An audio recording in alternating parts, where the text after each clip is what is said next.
They hurt. Am I under arrest? You're being detained. Well, yeah. Why do I have to have cuffs on?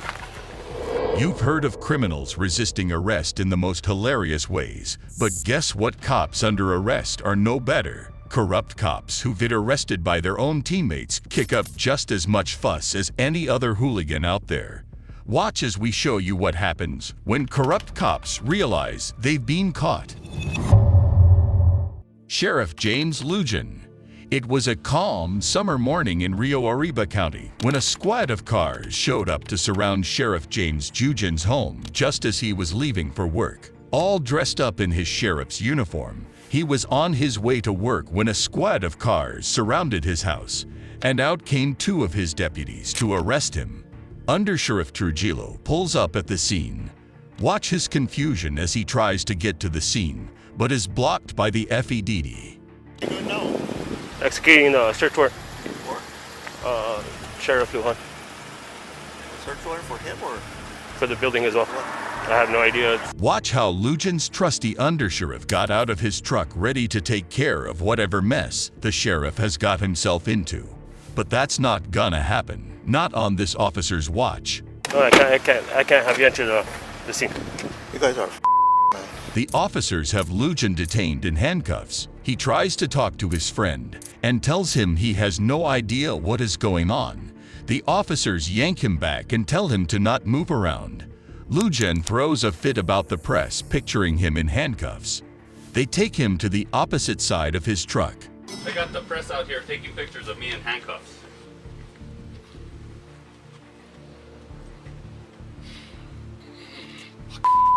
Quite an actor, isn't he? If he had pursued that career, maybe he wouldn't be in the position he is right now. But then again, a leopard doesn't change its spots. The cops needed the dramatic sheriff to stand in the doorway safe from the press. But the man was incapable of cooperating. He kept whining that the handcuffs hurt and called the whole thing ridiculous. Keep him up there. Hold on, we have press. Keep him up there. Come over here, sir. Keep him up there. Sheriff, Go. What are you stop, doing? Stay out here. You would think a sheriff would know how these things work, but this man's worse than some criminals we've seen. Apparently, the cops are still too tight. Sheriff, those are loose. Stick your finger in there. Can you stick your finger in there? Yes, I can. Well, they hurt. What a baby. After searching his home, two police officers come out. They explain to him that they have a warrant for his iPhone, and he needs to open it. You can bet this man has something to hide, because as soon as this is said, he throws a tantrum about the handcuffs again. Grow up, dude. How much can they even hurt? So, I'm gonna read the stipulation. Can you take these handcuffs off? They hurt. They hurt. Am I under arrest? You're being detained. Well, yeah. Why do I have to have cuffs on? They hurt. We'll take them off in a minute.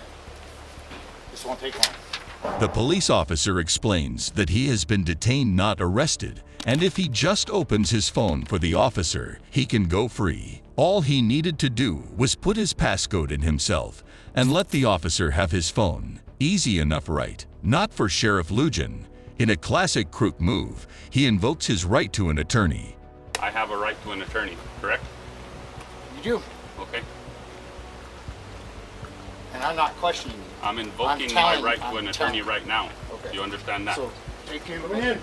This leaves the sheriff confused, but the officer in charge explains that he's being arrested for obstruction of justice. They start steering him towards the police car, but he calls out to his friends and tells them that the police are booking him even though he isn't obstructing justice. He tries to resist, but the police drag him to the car. The police proceed to body search him for dangerous weapons. He tells them he doesn't have any, but which police officer worth his salt would just take a detained criminal's word on it. Bet you thought he wouldn't complain about his handcuffs again. Well, you thought wrong. Against department policy. Well, it's tighter than hell. They hurt. Sheriff, those are very, very loose. Really? Step out. On the other side, the undersheriff has called for backup, and he and his team of deputies are stirring up trouble. It's a turf war at this point. The undersheriff wants them to leave, but the police officers tell him to mind his business and that they will leave when they are ready to. They roll out and take the sheriff to the police station. Michael Kyle Dunn. The case of the drunk driving chief deputy of Northwest Arkansas isn't as exciting as the sheriff's. Rather, this is one of regret. One summer day, while making his rounds, police trooper Michael Valentine sees a Jeep swerving left and right. He immediately starts following it and notes every time he touches the yellow line or goes off-road.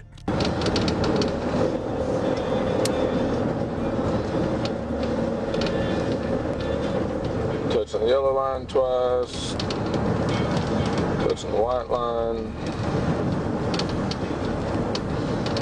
yeah, yellow line again.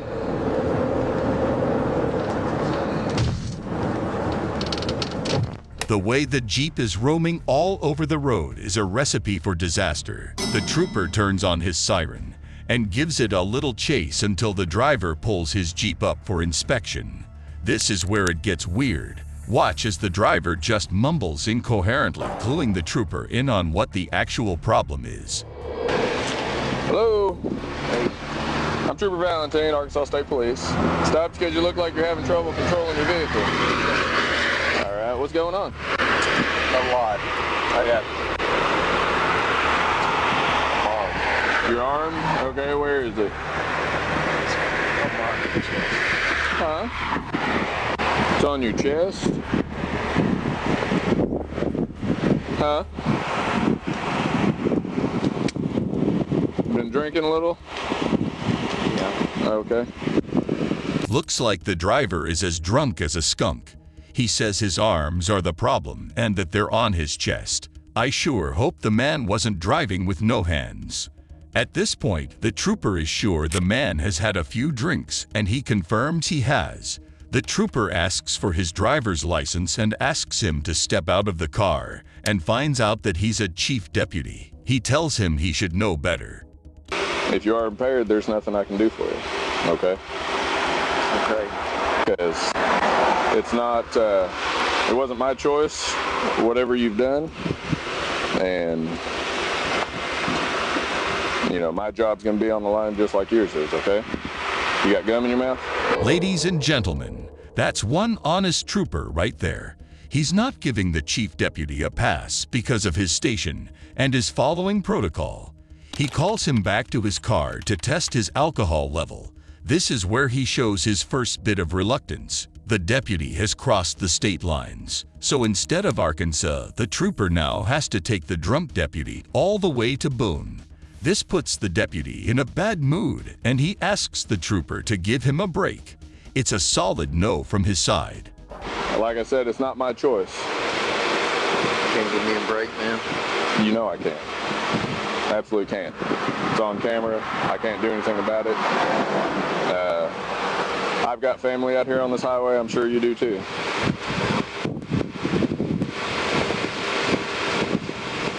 I do smell, I mean, I could smell some odor of intoxicants, all right? Of course, you've admitted to me that you've had something to drink. It's on camera. You're driving, so...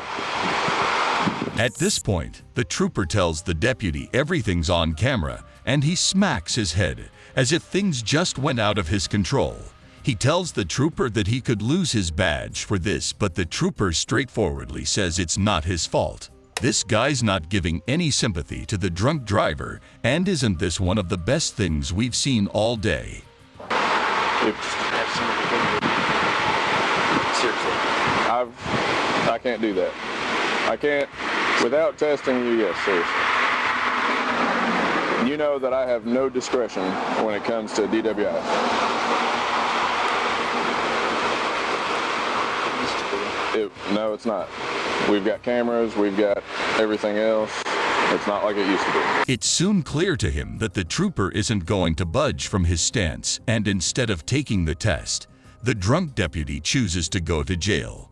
The first thought that comes to his mind is of his wife being mad at him when she finds out. The trooper isn't sympathetic at all and tells him she's gonna find out anyway, so it's better if you call her to pick your car up from the roadside. So do you have someone you can call?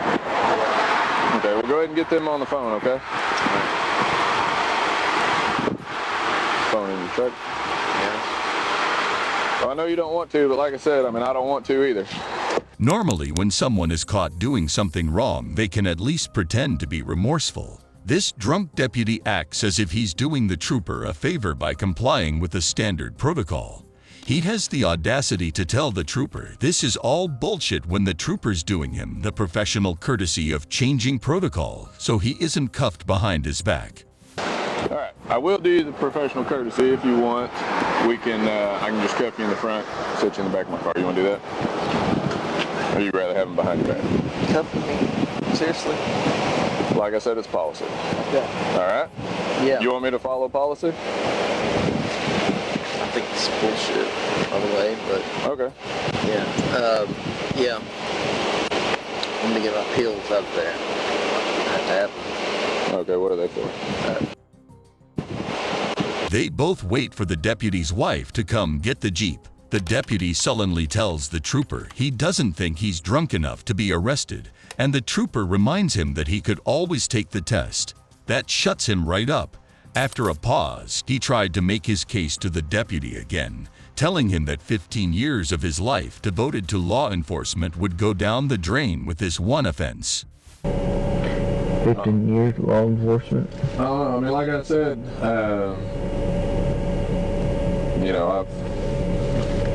I've got just what was on the camera there, a little bit of your driving. Reminiscing about the old days won't get you off, deputy. That trooper is one tough cookie. The deputy's wife arrives. The trooper drives off for Boone County, where the deputy gets sentenced to 1 year in jail and an $800 fine.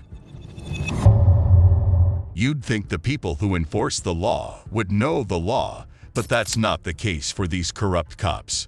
The now former Pinellas County's deputy sheriff, Shelby Alice Caniglio, was seen recklessly driving on a busy road and was immediately pulled over by Officer Kristen Higgins. As soon as she was pulled over, she played the deputy card, expecting to be let go. Well, I'm a deputy, but Well, that's why I'm asking. Do you have any weapons on you? I live right there. Do you have some kind of ID or anything on you?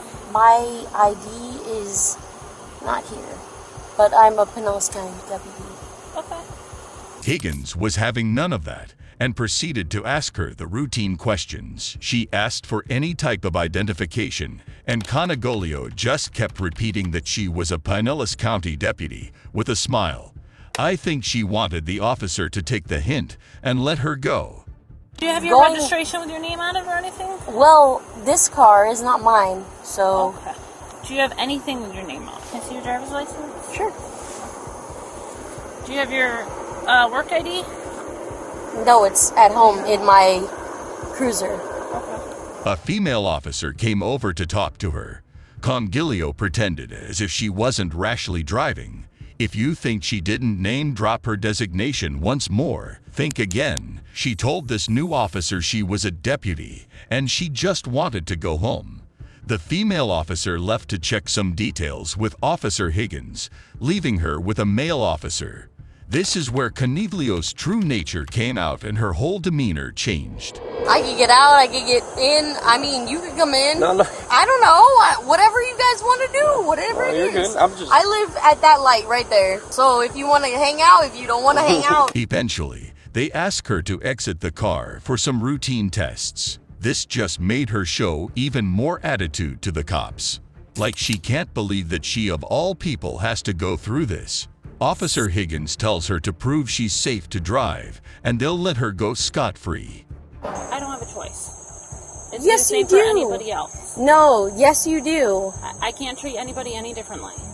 Yes you would. After a lot of arguments where she refused to get tested and made Officer Higgins repeat herself, she relents. She is annoyed that Officer Higgins thinks she is impaired and asks the other officer if she's new and gets a kick by lording over people. She tries her best to get the male officer to agree with the fact that she should be getting preferential treatment because she's a deputy. But no one agrees, and they all tell her to try the sobriety test. Need help?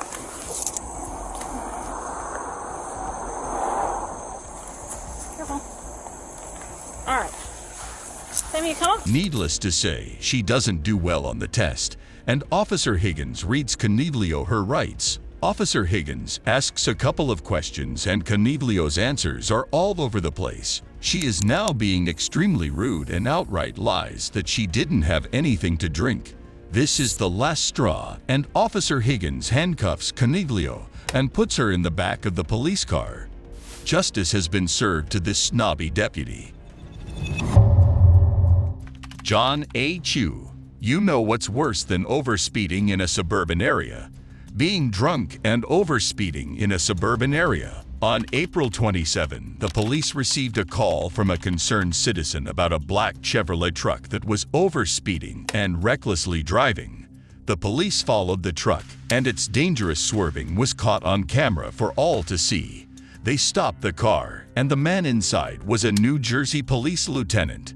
The officer in charge informed the station, but did not back down from duty just because it was a fellow officer. Hey, LT. So we had the erratic driver call on you. I guess Nucius had some observation. We have to handle this like anything else. He's gonna ask you to step out. We already talked to Lieutenant Prioli. All right. He's gonna make sure you're safe to operate the vehicle. I drive half a mile. I understand, but everything's recorded now, sir. You know that. We got to handle it how we have to handle it. It's. You can see the entitlement of Lieutenant John Chu as he told the police officers that this was nothing and that they should let it go. He refuses to acknowledge the officers at first, looking straight ahead, as if ignoring his problems will make them go away. Not today, Lieutenant. The officers get him to step out of the car and do some sobriety tests. Hands together, feet down at your side. You're gonna raise either leg of your choice. Keep your foot parallel to the ground. And you're gonna count. 1001, 1002, 1003. While you're counting, I want you to look down at your toe. Keep both knees locked out. You understand? You know what? Hold on, so, LT. You don't want to complete the tests? No, I don't. Okay. You want to give it? You don't want to complete the test, sir? No. All right. The lieutenant doesn't complete the tests, and the ones he did complete, he failed. The man was absolutely hammered with an alcohol count of 0.36%. Despite the lieutenant's seniority, the officers tell him they have no choice but to bring him in. But he just stands there trying to intimidate them, and suddenly he asks the most absurd question. Find that out. You know that. You can find out. I don't know who called. I do not know, but you know you'll be able to find that out. Despite his insistence that he gets that the officers are right, he just plain refuses to go back to the PD. Then he asks for extra time, knowing that no officer can do that. Sir, you know we cannot do that. Everything is, sir, everything's No, on camera. I get it. I totally get it. See, people are starting to drive by. LT, let's get you out of here, okay? Can you come with us? Yeah. Okay. Let's go in the back of Mike's car. We'll get you out of here. Make sure you're safe. What's up? I can't let you get in the car. You know that. Well, then you drive it. Well, if you have someone on scene, we can get it. I see Mr. Eccles here. We can try to get him to drive my truck home, please. His keys are in it. We'll handle that. LT, we'll handle that. All right. Do front and search him. Don't put him in the back. I'm saying you can cuff him in the front. Hey, Rob. Finally, one of the officers take the drunk lieutenant back to the police car. But again, the lieutenant wants special treatment, and he sits up front. We're not going to cuff you in the back, okay? We're going to do it in the front, all right? Are you serious? Yeah, sir. You understand this. You would hate to be in our position too. John, please, John. Please, John. John, please. We'll get you the help you need. Let's just, come on. You know we don't want to do this to you. All right, well, we gotta get you. We gotta get this process up. People are starting to calm. We're all gonna get. You know what? Other people John, responding out tell here. me Sir, I would like you. This is what's gonna happen. We're gonna get you behind this door so no one sees. Mike's gonna put the cuffs on you in the back. No, there's no cuffs. Yeah, what it's do. We have policies and procedures. Let me call the LT. You can shut the door for now. Oh man. Poor guy, all he's trying to do is his job, but the lieutenant on a power trip is making everything harder for him. He sits in the back seat, but refuses to be cuffed. The officer even tries to get official permission to do him the professional courtesy, but rules are rules. We have to, in the front, we'll do it right here. Don't have to do it behind your back. Okay? Please, please cooperate. John, Listen. come on. John, we don't want this to turn into anything more. You know that. We don't want it, but we cannot lose our jobs. You understand, sir? You're my first sergeant. Thank you. They towed the drunk lieutenant's car away and read him the Miranda rights. Check out the officer's official statement. It never ceases to amaze us at what lengths some people go to when they think they have the power to do so. What a tyrant. Thankfully, both officers were able to do their jobs properly and faced no danger to their jobs. Oscar Mayorga. Every cop has the motto of protect and serve, but this one missed the memo. It seemed he had his own code, to protect and to swerve. Oscar Mayorga of the Apopka Police Department is one of the most baffling cases in this list. Like most of the cops above, he was also caught drunk driving. But what made his case special was that the officer decided to drive drunk in his police car. When the officer stopped his car and he stepped out, you could see that the man was as drunk as a sailor. He could barely open his eyes, much less walk straight. His excuse: he took medicine for his seizures. What's going on, man? You got my seizures. I act up. Okay. Do you need EMS? No. Here, let's just lean against my car real quick, all right? All right, right here. It may get a little hot, but it's not the car. The witnesses who called the police are also on the scene, and as the police officer questions them, it's clear how absolutely dangerous this man was behind the wheel. Yeah, Center Street and Firewood. Yes, sir. All over the road, stopping in the middle of the street, off the road, running stop signs, a lot of stuff going on. Okay. With this guy. And I tried to call the Apopka PD, of course, they say they closed. So we just called 911, I guess it went to you guys. Yes, sir. I'm sure other people was probably calling you. Okay. But, yeah, we got a call. Yeah, he could be having a medical condition, but he was asleep. We passed by his car, he was asleep. He was asleep? When did you pass by his car? Right over here at Center and Firewood. Okay. We turned the corner, he was coming this way, we turned the corner because we kind of lost him. All right. But I have everything on video. You do? Would you be able to email that to one of our officers? Yeah, the guy just gave me a card here. Perfect. That email is on at the erap@ci.eustis.fl.us would be a good email to send that to. Yes. Would you guys also like to write a statement of what you saw? I'll make sure I want to write a statement. Okay. But the guy needs some help. Yes, sir, I agree. The police officer searches Oscar's vehicle and finds beer cans in it. Well, unless the doctor prescribed him a beer for his seizures, Oscar has been lying to the police officers. When questioned again, his answer doesn't change despite the evidence against him. Listen, man. It's better to be honest. In our profession, I took a lot of Benadryl. listen, in our profession, you know it's best to be honest, right? No, I know. Okay, no, I know. I took the Benadryls. There is a open container of alcohol in your vehicle. Have you been drinking at all today? No, that's maybe 3 days old. Okay. I smell the alcohol coming from your breath. Okay. Are you willing to perform standard field sobriety exercises? Okay. You are? No. You don't want to do them? Okay. At this point, the police officers are concerned and ask him if he needs EMS. He says he doesn't, and that he took 3 Benadryl pills 2 hours ago. You're going into work, why would you take Benadryl, man?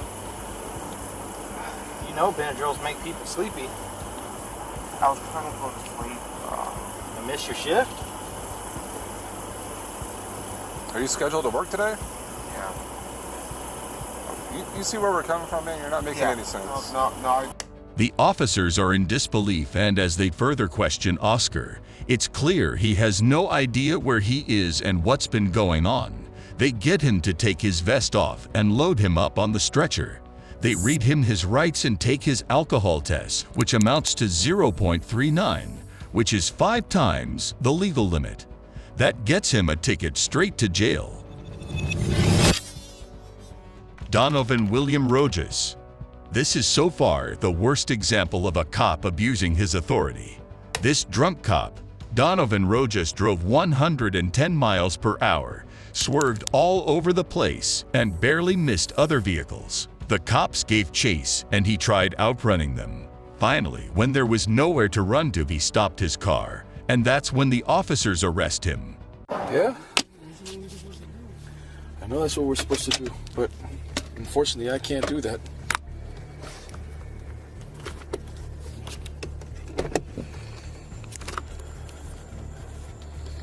You're gonna tell me I go to Miami-Dade and I flee from the cops? I'm gonna walk home?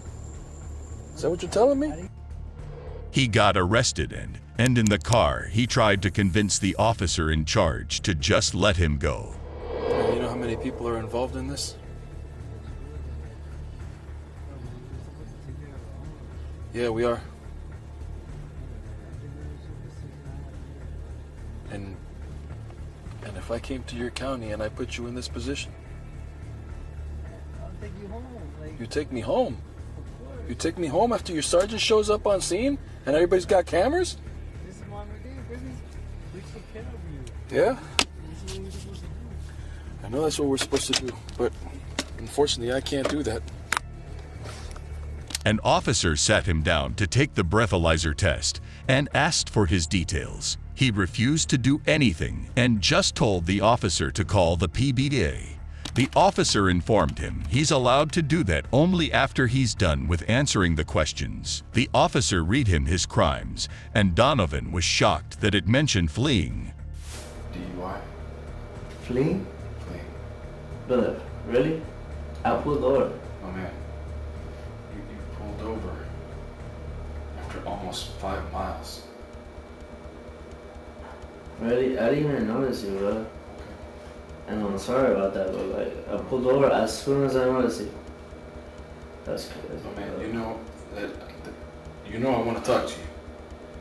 The police officer had a no-nonsense attitude towards Donovan, especially when he asked if he could call his legal team. The officer explains that since he isn't asking Donovan any questions, he doesn't need a legal team.